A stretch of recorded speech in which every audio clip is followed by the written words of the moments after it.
If you're serious about getting the best possible sound on location you're going to want to start using a mixer. A mixer will allow you to to mix and control more than one input. You can up to, well, you can go up to many channels, but the kind that we have will mix 2, 4, and 6, and 8. Today we're going to be talking about the Sound Devices Mixpre 6. It's a 6-channel, 8-track recorder. So that means you can put 6 different things into it and record 8 different tracks. This device has 3 operating modes. It's got basic, advanced, and custom. We're going to be going over the basic operating mode. If you want to learn more about the advanced and the custom modes, click on the links below and you can get more in-depth videos.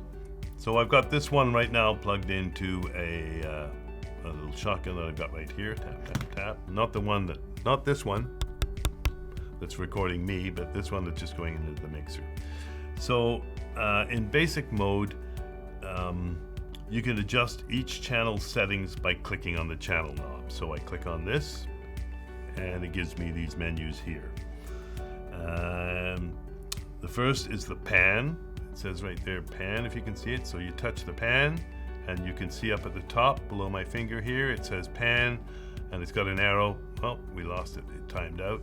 Pan L. So we're sending it to the left channel right now. So we want to send it to the, whoa, it doesn't hold these menus very long. Pan, and it's still in left, so then I move it to center. Now we're at the center, we're recording on left and right channels. Or I can hit it again and it's on the right channel. I usually generally record things in the center if don't know any better. So I'm going to set it to center and we'll call it there at center. Next you have the phantom power mode, and we talked about phantom power, about some microphones that need a small voltage to make them operate better. This Sennheiser I've got right here requires 48 volts of phantom, and you can see that this is still recording me or getting my sound up by the track thing. You can see that my sound is moving the little meter. If I turn the phantom off, I hit phantom and it's off. Now, well, why am I still getting sound? There it goes. It takes a while to fade out.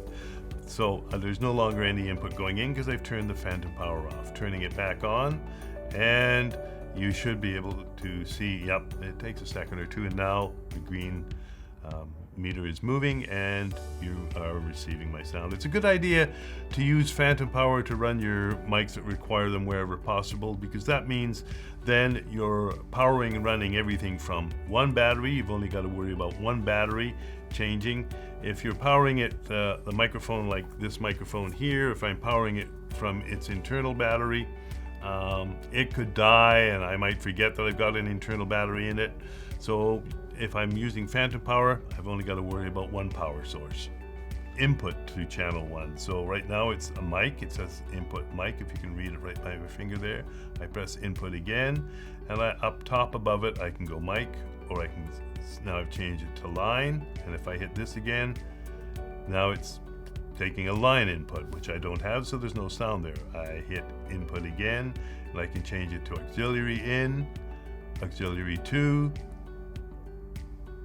USB 1, USB 2, USB 3, USB 4, and that's the top. So we'll go all the way back down to USB 3, USB 2, USB 1, oh, input, USB, auxiliary 2, auxiliary 1, line, mic. We're going to go to mic, and it might take a second, but my mic should be, that's interesting, it turned the phantom power off. So we'll turn the phantom power on, and then we should be able to see right there, yep, there's my voice. So we're now getting power. So the fourth thing you can control in the basic level on this is the low cut filter. And the low cut filter is preset on this to, I think, 100 Hertz. This could be used to filter out low end rumble and things like that. We've got it on right now. I know I said I prefer to record things flat, so I'm going to turn it off. And maybe, since you're not hearing this microphone, you won't hear the difference, but that's what you can do. The 100 hertz filter is good for wind noise and low-end rumbles. An important thing to note about the basic mode in this is this means that you will only be recording left and right channels.